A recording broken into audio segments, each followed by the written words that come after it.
Olá galera do Bonsai Sul de Minas, Diogo Snegger falando para mais um vídeo. Nosso vídeo de hoje é sobre os 5 maiores erros cometidos no cultivo do bonsai. Tanto no cultivo, na elaboração de projetos, na construção de bonsai, como também na manutenção do bonsai. Quando o nosso bonsai já está em um vaso, né? E nós precisamos manter esta planta aqui viva. Vamos ver esses 5 maiores erros, vamos falar bem explicadinho sobre eles e aprender também com eles. Erros, pessoal, erros existem para serem um aprendizado. Você já parou para pensar nisso? Que os erros são grandes aprendizados? E isto também é uma coisa interessante, porque muitas pessoas esperam resultados diferentes fazendo a mesma coisa de sempre. Não tem como você ter resultado diferente em seu cultivo continuando a fazer a mesma coisa. Então é preciso aprendizado com erros e evolução com eles também. Então vamos lá para o nosso primeiro erro. Uma coisa interessante também, galera, né, com os vídeos do canal, eu não costumo sempre falar e tocar nesse assunto. Mas façam anotações, é interessante, você que está estudando o bonsai, você que está querendo aprender, é sempre muito interessante ao assistir uma aula, ao assistir um vídeo, seja aqui deste canal, seja de outro canal, é interessante fazer anotações, né? Mas, bora lá, vamos aí, o primeiro erro, aquilo que mais faz matar plantas, o erro número 1, que é a rega. A rega é o grande vilão, sobretudo para quem está começando, né? Engraçado que a gente vai subindo o nível do bonsai e os erros também vão subindo o nível. Interessante, né? O interessante é a gente ir descartando e aprendendo com esses erros também. Principalmente para quem está começando, a rega é o principal vilão do bonsai. E eu já falo para vocês, senta, estoura uma pipoca, faz um suco, pega um tira-gosto, porque vai ser uma aula este vídeo de hoje. A rega ela vai matar a sua planta tanto na falta quanto no excesso de rega. Muitas pessoas me mandam foto de plantas, chegou lá como nós tivemos um vídeo anterior aí, né, falando sobre saber se a planta morreu ou não morreu. Muitas pessoas vão lá e mandam lá uma foto da planta, será que está morta, né? E foi o quê? Falta de rega. Ou então, às vezes, manda a foto da planta, a planta está lá debilitada, está sem, como é que eu posso dizer, sem saúde, não tem brotações, as folhas com as pontas queimadas, ou então folhas caindo. O que pode ser também? A falta de rega. Então, ela entra no ranking 1, porque tanto a falta quanto o excesso de água vai prejudicar a sua planta. Pode matar ou pode fazer com que a planta passe a vida inteira definhando e não tenha uma beleza, não fica vistosa, não estar plena, né? Porque o grande interessante do cultivo de bonsai ou de qualquer outro tipo de planta é nós mantermos essas plantas plenas em saúde.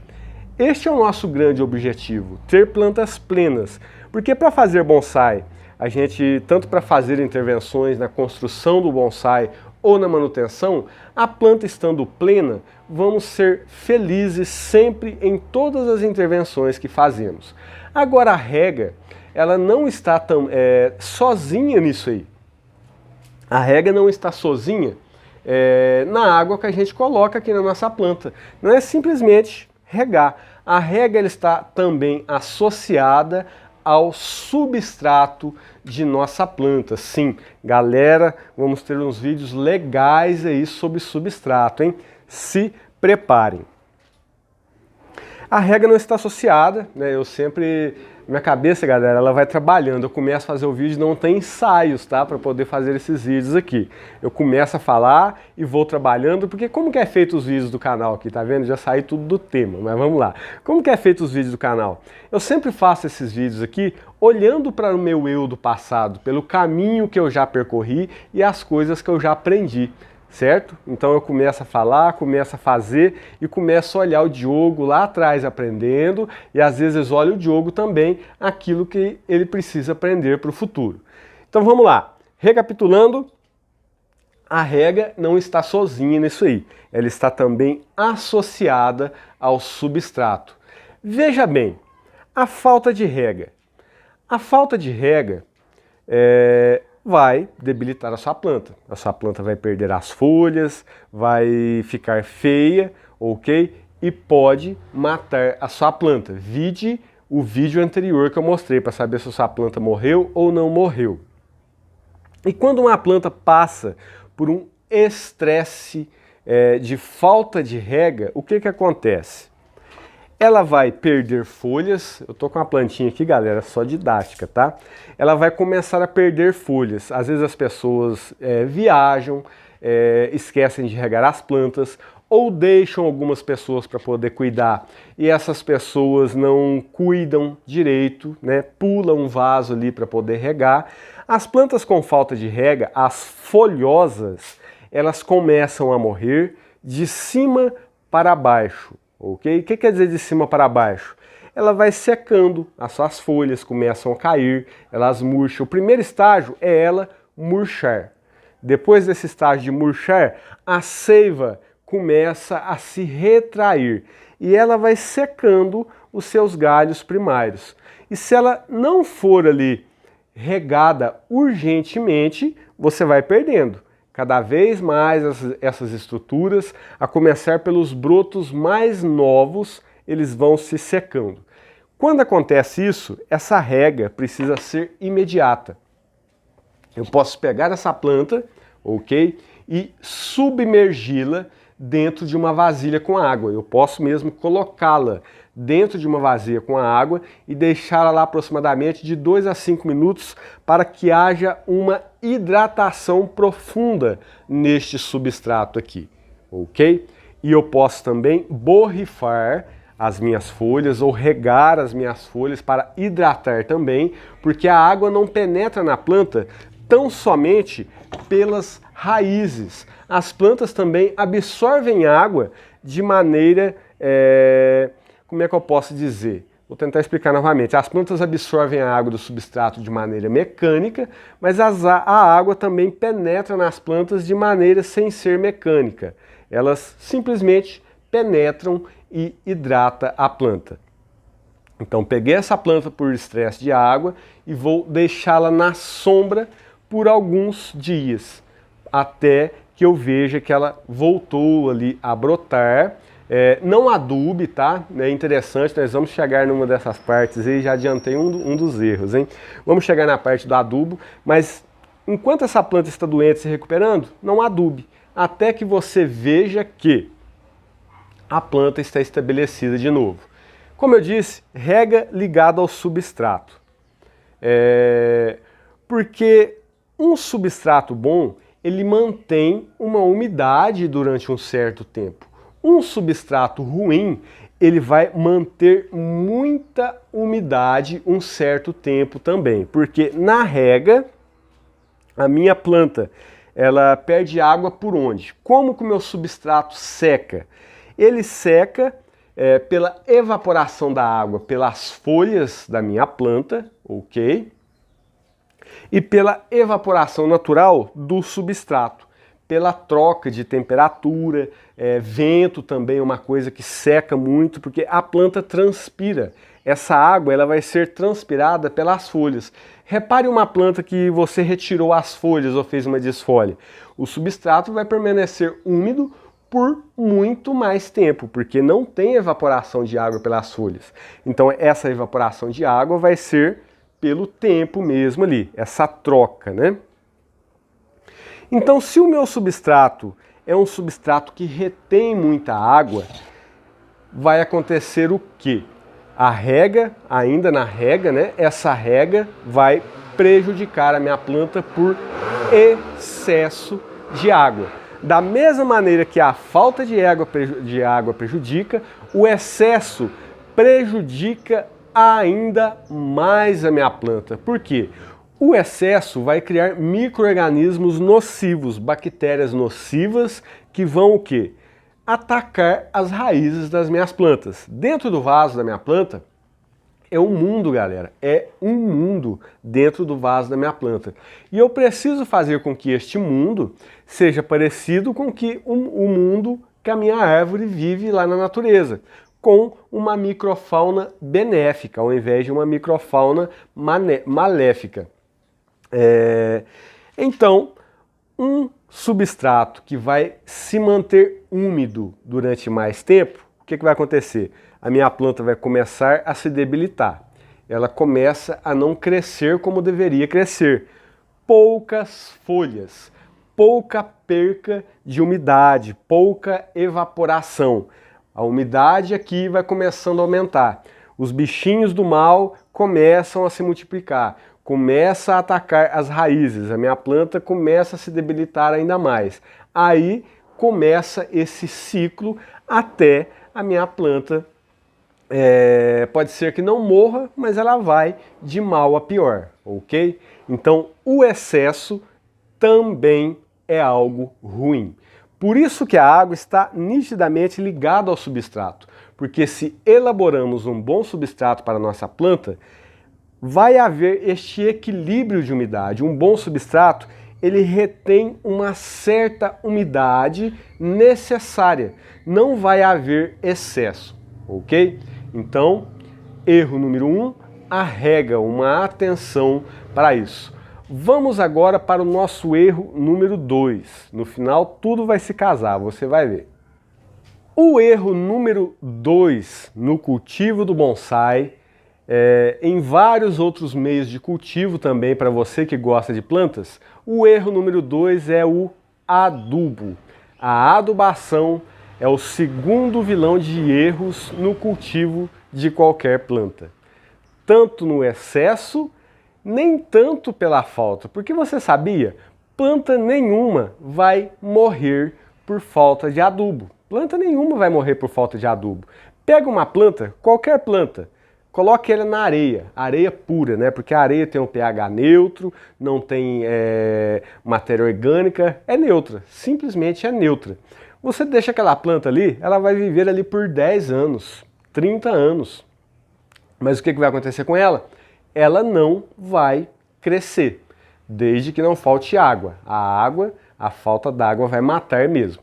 Então a falta de adubo não mata. O que vai fazer a falta de adubo é ocorrer outras coisas que nós vamos falar também. O excesso de adubo é o nosso segundo item que mais mata a planta e mais debilita essas plantas também.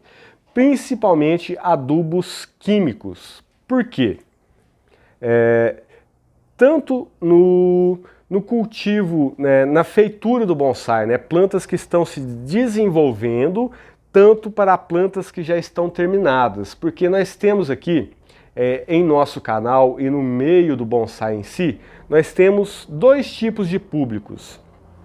Nós temos os públicos que têm o bonsai, que ganhou um bonsai ou comprou alguns bonsais, e nós temos o público que estão fazendo o bonsai. Vamos falar para o público que está fazendo o bonsai. Nessa questão de fazer o bonsai, as pessoas têm muita ansiedade de quê? De fazer as suas plantas bombarem. O que é bombar? Crescer, emitir galhos e fazer o trem engrossar o tronco mesmo ali. O que faz? Tá lá, conseguiu uma muda, fez o transplante, colocou num vaso, aí vai lá, pá, aduba com adubo X. Passa uma semana, vou colocar um orgânico, vai lá e pá, coloca um orgânico. Vou colocar um outro adubo aqui, vou borrifar uma coisa nas folhas, vai lá e borrifa uma coisa nas folhas. Ainda não estamos falando sobre superdosagem, mas estamos falando de manejo errado de adubo. Aí vai colocando alguma coisa, aí o que vai acontecer com a planta? A planta vai se intoxicar. Por quê? A planta não está nem sabendo ali o que ela está comendo, ela vai lá e come um tanto de nitrogênio de um potássio de outro, aí de repente na hora que ela assusta está chegando adubo nas folhas, aí foi lá e viu um vídeo do negócio que faz nas plantas e que é bom para a planta isso e aquilo, e vai lá e joga também. Então a planta vai se intoxicando, falando para o público que está se desenvolvendo o material, tá? Ou então arruma um adubo X ou Y, né? E pensa que às vezes a quantidade de adubo vai fazer com que a planta se desenvolva bem, e vai lá e coloca aquele tantão entrando na parte da superdosagem. Aí já era. Superdosagem de adubo mata mesmo. A planta seca, esturrica e vai para a casa do chapéu. Vocês conhecem a casa do chapéu? Então, adubo, superdosagem e manejo errado é o nosso segundo item para poder que mais faz mal nesse cultivo da arte do bonsai. Adubo, galera, para plantas que estão se desenvolvendo, vamos aqui indicar alguns adubos, né? Temos vídeos muito legais no canal sobre adubação. Se eu lembrar, eu vou deixar na descrição. Se eu esquecer e alguém quiser ver, me lembre que eu coloco. Um adubo mais interessante que existe para o bonsai é o osmocote, o basacote também, que são adubos de liberação lenta, que não causam essa super adubação nas plantas, ok? Adubos orgânicos, eles não causam super adubação. Você pode colocar um saco de adubo orgânico na sua planta, né? Vai ficar feio, por exemplo, um vaso desse aqui, se eu colocar um saco de adubo orgânico nele, já era, né? Vai ficar horrível. Mas você pode colocar um saco ali que não vai causar super adubação. Mas pode atrapalhar o seu solo em vários outros fatores, como por exemplo, ele vai começar a ficar muito molhado, pode criar uma série de micro-organismos que não vai ser benéfico, então tem esses fatores. Então, tudo na dose certa. Segundo item que mais faz mal, que mais prejudica, que mais mata plantas é a adubação de forma errada. Vamos falar agora com o público que tem bonsai, ok? Tem lá um bonsai em vaso, seja um bonsai desse aqui, seja um bonsai que vem num vasinho de plástico, ok? Às vezes a pessoa vai lá na floricultura e vê lá uma caixinha, né? Umas caixinhas verdinhas, tem muito isso nas floriculturas. Tá lá a caixinha escrito adubo para bonsai. Que louco, né? Adubo para bonsai. É específico para a minha planta. Fui lá, comprei, joguei uma colherinha, passou um dia, dois, a planta tá cinza. Muitos adubos químicos matam a planta sem pedir licença. Então é preciso haver um pouco de estudo, um pouco de pesquisa sobre como utilizar esses adubos. Mas esses adubos vendidos nas caixinhas, eu posso utilizar esses adubos na minha planta? O meu conselho é, comprou um adubo químico, vai utilizar nas suas plantas? Utilize a metade da dose recomendada na caixinha, porque esses adubos, se você errar na dose, a planta morre mesmo, ok? É overdose na certa. Então a dica é utilizar a metade da dose recomendada na caixinha. Às vezes as pessoas acham também, a planta às vezes está debilitada por outros fatores, seja rega ou seja doença, que são coisas que estão às vezes relacionadas. As pessoas acham que adubar as plantas vai fazer elas melhorarem. E isso também é um erro que acontece. A planta está doente, vai lá e aduba, tentando fazer a planta ficar melhor. Aí a planta acaba de morrer mais ainda. Mas existem vertentes e fatores sobre essa questão aí, porque às vezes pode ser falta de adubo mesmo, mas a falta de adubo não vai matar a sua planta. Ela pode ficar com as folhas amarelas, ela pode deixar de crescer, mas a estrutura da planta em si, os galhos em si, não tem muitos fatores a respeito disso. Segundo item, que são os maiores erros que acontecem no cultivo, é a adubação. Vamos para o nosso terceiro item, que é o sol. É muito comum a pessoa também ganhar a planta, ganhar um bonsai lindo, maravilhoso, chega lá e coloca no meio da sala, né? Lindo, lindo demais. Coloca lá no meio da sala, faz a rega, a planta tá bonita, as visitas vêm, acham legal também, mas aí passou 5 dias, passou 10 dias, passou 30 dias, as plantas começam a sentir falta daquilo que elas mais necessitam para estarem bonitas e saudáveis, que é a luz do sol. Todo bonsai é uma árvore na natureza e, como tal, ele precisa estar como todas as árvores na natureza, tomando sol diretamente nas suas folhas. Então, a falta de sol vai debilitar essas plantas em vários sentidos, ok? Essa eu acredito que eu não preciso assim nos aprofundar muito nela, mas seria aí o nosso terceiro erro mais cometido sobre a questão do cultivo do bonsai, que é não deixar as nossas plantas tomar sol pleno mesmo. Eu tive um avanço muito grande, galera, porque eu no meu início eu tinha uma questão de cultivar as minhas plantas sempre na sombra. Por quê? Eu tinha a impressão de que as folhas delas na sombra ficavam maiores e mais verdes na sombra.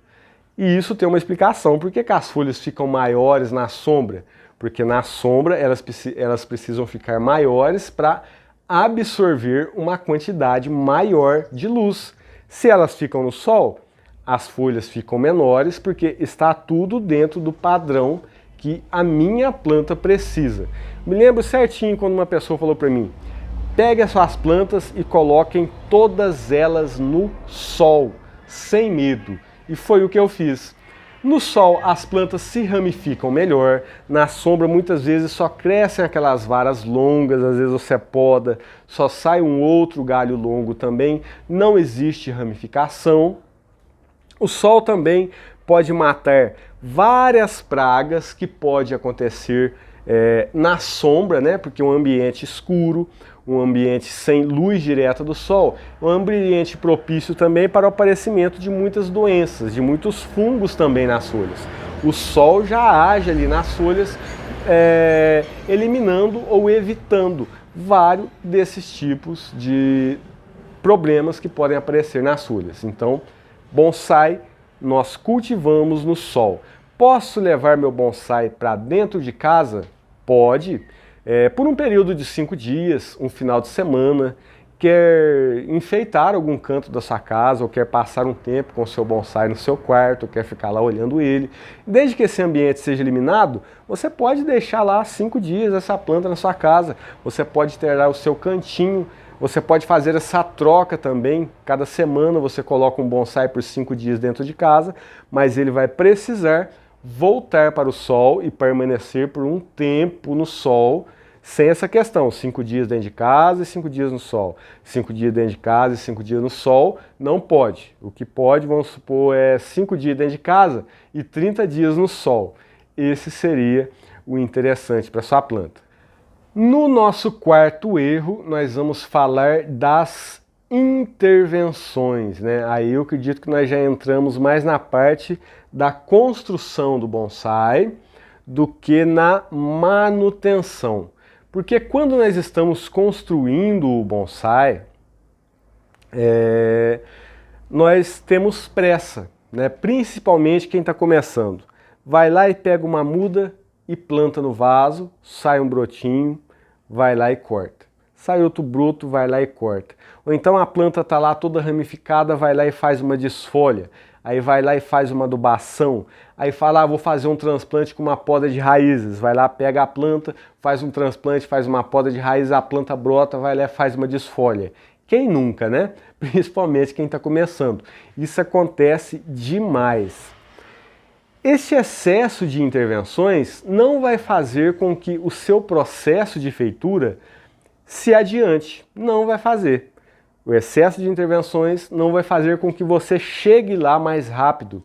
O que vai fazer com que você chegue lá mais rápido são intervenções inteligentes e um cultivo inteligente também, que vai ser o nosso próximo item.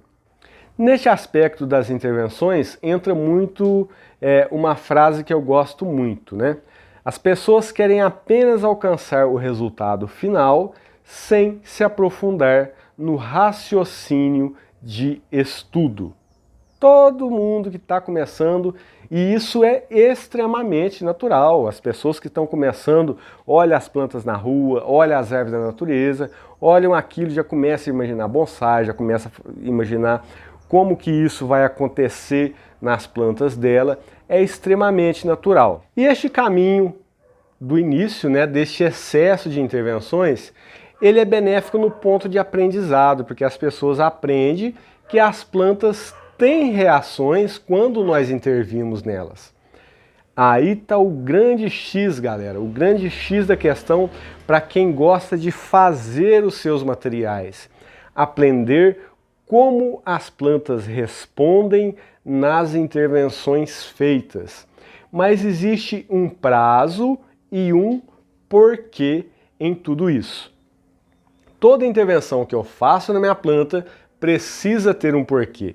Se eu faço uma desfolha na minha planta, precisa ter um porquê. Às vezes a pessoa está lá com a sua planta e fala, vou fazer uma desfolha nessa planta hoje, né? E vai lá e faz uma desfolha. E de repente, por quê que eu fiz essa desfolha? Tem um motivo? É para ramificar? É para diminuir as folhas? Temos um vídeo muito legal sobre desfolha no canal. E todos esses processos que nós temos aqui, como por exemplo, se quiser aprofundar mais em algum tema que está sendo falado, por exemplo, digita desfolha bonsai sul de Minas. Aí na busca do YouTube, o YouTube vai te mostrar vários processos de porquê sobre essa desfolha. Então é preciso haver o porquê. Vou fazer uma poda de raízes? Por que eu vou fazer essas podas de raízes? Às vezes fazemos processos ou intervenções em nossas plantas que ficamos frustrados. Sim, a palavra é essa. Às vezes eu tô lá com uma planta, não tem nenhuma de exemplo aqui para mostrar, mas eu vou tentar explicar. Às vezes eu tô lá com uma planta toda ramificada, bonitinha, não estamos em uma época interessante para uma poda de raízes, aí de repente eu vou lá, faço uma poda na parte aérea, olho para a planta e falo, nossa, tá um bonsai. Aí de repente vou lá, faço uma poda de raiz, talvez a planta não está nem me oferecendo a quantidade de raízes necessárias para poder ir para um vaso de bonsai. Vou lá, coloco em um vaso, coloco um substrato, fico 5 minutos olhando a planta e pensando, será que vai viver? Será que vai dar certo? Aí no outro dia eu pego e olho a planta e falo, nossa, poderia ter cultivado essa planta por mais um ano, né? Ela ia ficar mais bonita, ia ficar mais proporcional. Funciona muito dessa maneira. Às vezes fazemos, até hoje, eu faço isso. Às vezes eu olho uma planta e falo, nossa, eu vou colocar essa planta no vaso. Vou lá, coloco e de repente falo, mas por que eu não esperei mais um tempo, né? Essa planta aí conseguiu alcançar uma estrutura maior nela. Então vai existir o quê? Um atraso neste excesso de intervenções. E como eu havia dito que no início existe esse excesso, mas há um aprendizado por trás deste excesso de intervenções que nós descobrimos as reações. E nós precisamos usar isso, conhecendo essas reações, aplicando no tempo correto, em um tempo favorável, de uma maneira específica. E também entra questões de espécies distintas, né? Porque espécies diferentes, épocas diferentes, maneiras de resposta diferentes, entra até uma questão assim da gente poder se especializar mais em uma espécie. Como por exemplo, eu tenho bastante experiência de cultivo com humus, com aceriça, com pithecolobium, são plantas ficus também, são plantas que estão mais no meu dia a dia. Então eu conheço mais, não que eu sei tudo. No bonsai, nunca ninguém vai saber tudo. Isso é extraordinário, por mais que a gente estude, né?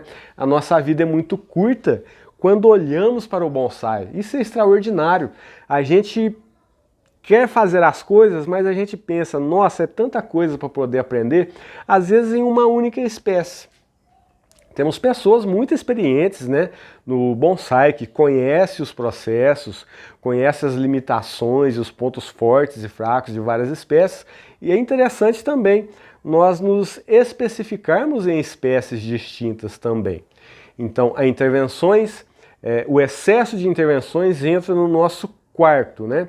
Entra na questão do aprendizado do iniciante e entra também na questão de, após acontecer esse aprendizado, nós o ultrapassarmos e levar isso para um ponto positivo do nosso cultivo, que é conhecer a ação e reação e usar isso a nosso favor, não atrasando a gente chegar lá, porque a grande intenção do bonsai, porque todos têm pressa, né? Ainda que se fale que o bonsai é um meio de cultivo da paciência, zen, que eu não sei o que, mas muita pouca gente está buscando isso. A maioria das pessoas estão buscando ali a pressa, não estou falando de ponta com ninguém, tá? Mas a maioria das pessoas estão buscando ali a pressa de ter uma planta em vaso para tirar uma foto e para mostrar, etc. Mas é preciso nos atentarmos neste raciocínio de estudo. Intervenção, nosso quarto item. O nosso último item vai ser ali o substrato. Temos vários vídeos no canal, né? Galera, minha cereça tá bonita, hein? Fala a verdade, eu tô amando ela. Eu fiz uma poda nela esses dias, dá uma olhada que esbelta que ela tá. Bateu aqui. Deixa eu arrumar para dar o 360. Olha como tá esbelta essa cereça aqui. Os galinhos, os negativos, ó, dá uma olhada aqui nos negativos. Ela ficou aqui com os negativos depois dessa poda. Tá lindona. Pode comentar isso, a cereça tá bonita, Diogo.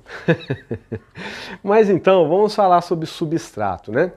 Temos alguns vídeos no canal aí falando da argila expandida. Vamos ver mais sobre essa argila expandida também no canal, ok? Vamos ter alguns vídeos em sequência sobre substrato. Vou estar mostrando vários tipos de substrato para vocês, que é um dos itens que mais dá brigas, literalmente brigas em grupos de discussão. Porque o bonsai, galera, ele acontece muito, eu não sei se você sabe, mas o bonsai ele acontece muito nas redes sociais, ele acontece em grupos do WhatsApp, em grupos de Facebook, etc.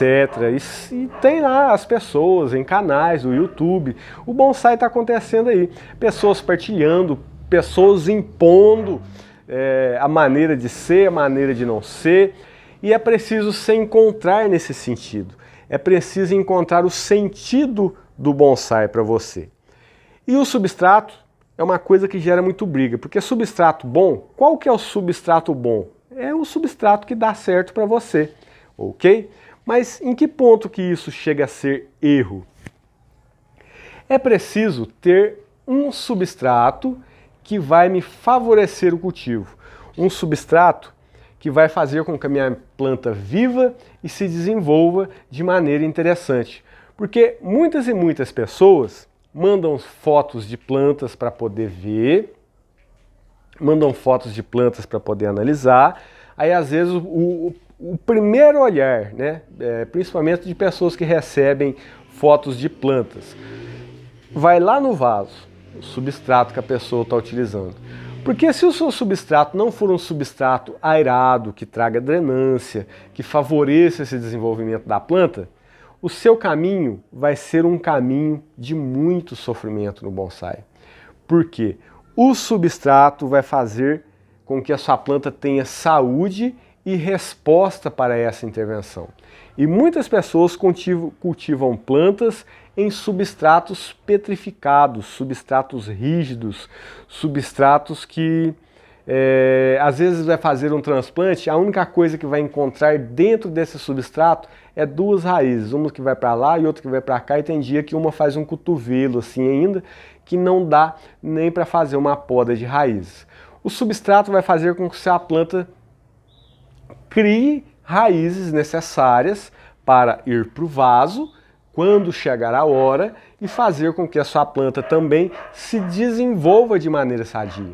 Um substrato ruim, não importa o adubo que você coloque ali, não vai surtir efeito. Tem uma questão também de pH no substrato, às vezes a sua planta está no substrato ali que você foi lá e colocou 2 litros de esterco de gado na planta, tá bonita, tá vistosa, tá comendo, aí a planta está crescendo, mas vai fazer um transplante? Tem uma raiz a planta. Então, o cultivo em um substrato inadequado vai fazer com que o meu caminho do bonsai seja de sofrimento e seja de grande atraso também. Mas isso nós vamos deixar para falar nos nossos vídeos sobre substrato, ok? Eu fiz um vídeo sobre a argila expandida, que é uma parte inorgânica do substrato, né? Esse vídeo parece que deu uma sacudida nas estruturas bonsaísticas, né? porque pouca gente conhecia, aí agora tem muita gente que já usava e assim por diante. Nós vamos falar bastante sobre essa questão da argila expandida, principalmente sobre essa questão do alumínio, né? Que tem muita gente que fala, mas tem alumínio e como eu não posso usar, fulano recomenda, fulano não recomenda. E o nosso canal também aqui, ele não está aqui, não existe, esse canal não existe para poder competir com ninguém. Isso aqui é uma diversão para mim e eu me divirto vendo que vocês também se divertem. Aqui a gente fala de planta, aqui a gente fala de metodologia de cultivo e a intenção aqui é simplesmente partilhar. Seria legal, né? Não é fácil. Não é fácil de jeito nenhum, galera, esse canal aqui, essa partilha, né? Porque as pessoas às vezes esperam de mim, né? Eu crio uma identidade digital, né? As pessoas às vezes querem que eu fale alguma coisa a respeito das plantas dela, me mandam fotos. Infelizmente eu peço perdão por não conseguir responder todos da maneira que cada um merece, porque você merece atenção, você merece uma atenção especial e eu não consigo. Tudo que eu faço é através de um celular, então se eu baixar as fotos, todas as fotos e vídeos que as pessoas me mandam, não tem memória digital que aguente. Eu acho que eu precisava de um computador desse tamanhão aqui, ó, para poder armazenar. Não tem como eu analisar. Vamos até ter vídeos aí sobre essa questão de análises de fotos pela internet também que eu estou planejando. Beleza? Mas é isso. Sem muitas delongas, que já se alongou, deixa seu joinha no vídeo, se prepare aí para o vídeo sobre substrato, ok? Vamos falar sobre isso, inclusive temos a argila expandida, nós vamos ver também o substrato sem caqueira. Será que dá para cultivar as nossas plantas em substrato 100% orgânico? Nós vamos ver sobre maneiras... Vocês vão ver, não vou dar spoiler, não vou dar spoiler. Só deixa aí o seu joinha no vídeo. Temos aí também nossos cursos online, baratinho, mas não se engane com o preço, porque esses cursos vêm trazer conteúdos valiosos e uma maneira dinâmica para poder crescer na arte do bonsai também. E ao concluir o módulo 3, temos a consultoria por 1 ano também. Muita gente gostou dessa ideia, que vai se dar de uma maneira bem interessante. Um abraço fraterno, deixa seu joinha no vídeo, se inscreva em nosso canal se você não é inscrito. Até o próximo vídeo.